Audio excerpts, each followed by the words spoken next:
This is Tom Duty, middle-aged American living in New Jersey near the Lincoln Tunnel. If you were to visit my website, you would type Howdy Doody into Google. You'll find the correct spelling of the famous puppet. You then combine Tom Duty in a Google search from my site. This is an exchange with a boy in Indonesia. Now he starts out by saying, "Hey." I kind of tell a personal story here. He trusted me, chose me on the internet, which why me is a mystery. Yet I think I was worthy, and I'm glad he did. Now, I also tell a personal story about my late son, David, when he was a boy, about this boy's age. And in the unlikely event that my surviving son is listening, or my daughter, I would never tell a story like this unless you preceded me in death. All right. So the prerequisite to tell a personal story like this about David is that he preceded me in death. David is dead.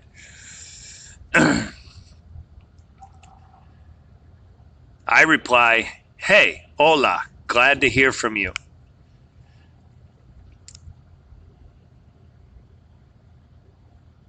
Today is my birthday. Happy birthday." And I say his name, which I won't say in this audio. But, now listeners, this happened by a Facebook Messenger. So it doesn't date and time stamp unless there's a lag.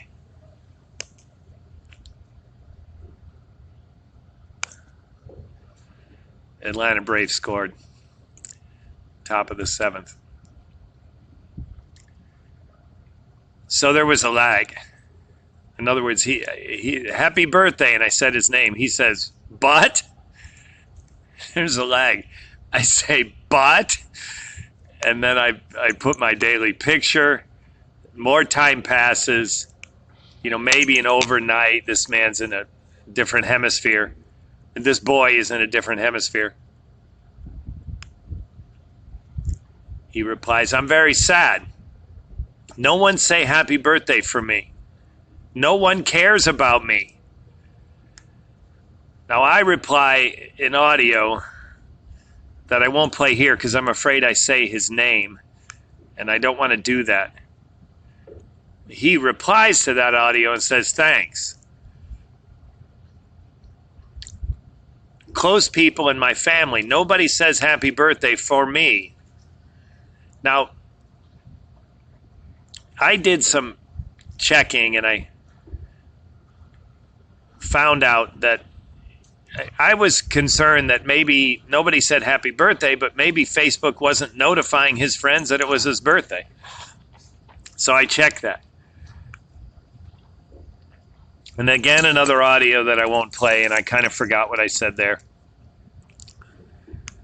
But then he sends me an image of his sister's birthday cake, and circled with a digital pen is the writing on the cake. It's a beautiful cake. It has the young woman's age, and circled is the message to his sister.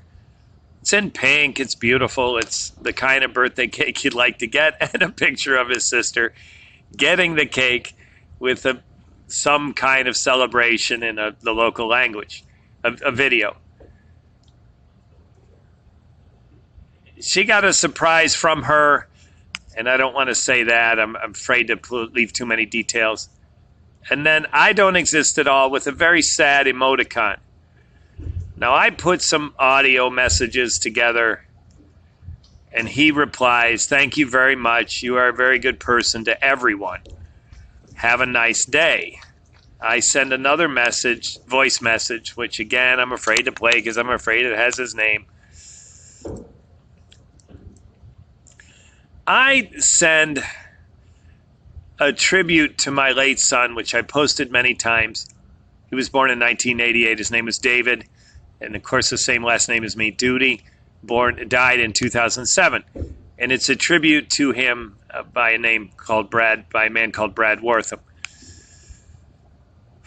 Then here's a personal story I tell about David. Again, I would only tell this story on an occasion where this is not my story to tell. It's his story, but I was his father.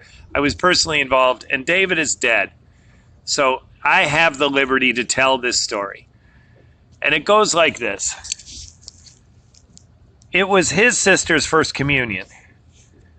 And there was a lot of fuss over the first communion, and he had an emotional panic attack, which in some way can be compared to this Indonesian boy.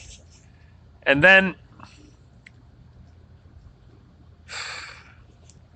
he got over it. The next day came, and away he went. And so the point I made to Panik Khan is David was unquestionably seen as a confident kid. And I think there's few insecure moments in his life that would say otherwise. This was, of course, one of them, this moment with his sister's first communion. But he was unquestionably a confident kid, as seen by everyone and as witnessed in his tribute, and as testified in his tribute by Brad Wortham. So my point to this Indonesian boy was this past. He lived the rest of his life as a confident boy and transitioning to a young man, and had a nice life. People saw value in his life.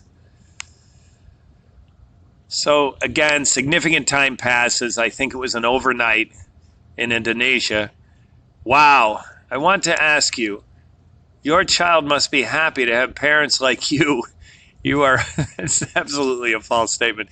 Your child must be happy to have parents like you, who you are, and encourage and always have fun.